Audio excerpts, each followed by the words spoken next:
भाइयों, ये जो कम समय मिला है, ये पूरी फिल्म नहीं थी, ये तो उसका ट्रेलर था। फिल्म तो भाइयों 4 अक्टूबर के बाद शुरू होगी। ये बयान है मुख्यमंत्री नायब सैनी का, जिन्होंने करनाल जिले के असंध विधानसभा में रैली को संबोधित करते हुए कांग्रेस पर जमकर हमला बोला और विधानसभा चुनाव में जीत का दावा भी किया।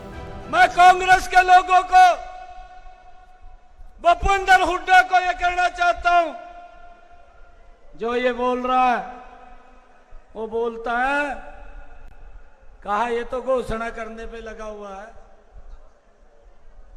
हुड्डा साहब, जितनी भी बातें कही हैं वो पत्थर पे लकीर है, और वो बातें वो कैबिनेट की बैठक बुला करके उनको अमल में उतारने का काम ये हमारी सरकार ने किया है।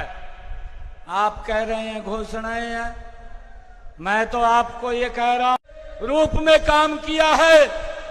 ये मेरा मात्र 25-30 दिन का कार्यकाल, ये तो ट्रेलर है, फिल्म तो आपको दिखानी बाकी है अगले 5 साल में।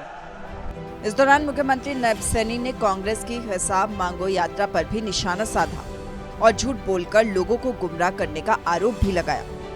भूपेंद्र हुड्डा साहब को आज ये चैलेंज के साथ कह रहा हूं कि आपका हिसाब 10 वर्षों का मेरी टिप्स के ऊपर है। अरे कुछ कामों के बारे में भी बताए देगा, खाली हिसाब मांगदा ना फिर तन्ने क्या करे उसके बारे में भी बताए दे।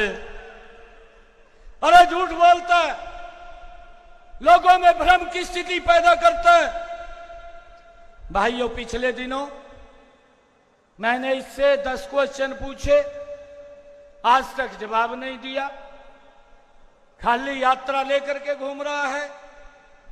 भाइयों, मैंने दोनों बापू बेटा से कहा कि भाई कोई तो मेरे क्वेश्चन का उत्तर दे दे। नहीं, मगर तेरे पास आंदा तो राहुल गांधी से पूछ कर दे दे, वही बता देगा। चुप बैठे हैं, खाली हिसाब मांग रहे हैं। कार्यक्रम को संबोधित करते हुए मुख्यमंत्री नायब सैनी ने कांग्रेस से पूछे गए सवालों का भी जिक्र किया और एक बार फिर से कांग्रेस से उन सवालों का जवाब मांगा। मैंने हुड्डा साहब कांग्रेस से क्या क्वेश्चन पूछे थे? मैंने तो ये भी कहा है कि वही रणदीप सुरजेवाला तय आकर के बटन खोल कर खड़े हो जा, तय ही बता दे, तन्ने तो मड़ाई खाई है हुड्डा के साथ उस सरकार के अंदर, तेरे को भी मालूम होगा कि भाई हमारी सरकार क्या क्या काम कर रही थी। मैं ये क्वेश्चन पूछ रहा हूं, नौकरियां पर्ची खर्ची के ऊपर दी जाती थी, मैंने पूछा है कि युवाओं का क्या कसूर था, उसके ऊपर भी थोड़ा बताने का काम करें। मैंने ये भी पूछा, अरे हमारे हरियाणा प्रदेश के भोले भाले किसानों की जमीन दफा 4-6 लगा करके दिल्ली में बैठे हुए दामाद को खुश करने के लिए उसके सुपुर्द कर दिया जाता था, इसके ऊपर भी कुछ बोलने का काम कर।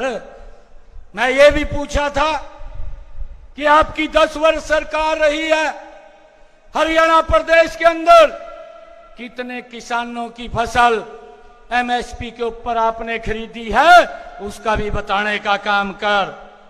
मैंने ये भी पूछा था, हमारे किसान की फसल का खराबा हुआ है, आपने 2-2, 3-3 रुपए के चेक थमाए हैं, वो क्यों थमाए थे, उनके बारे में भी बताने का काम कर।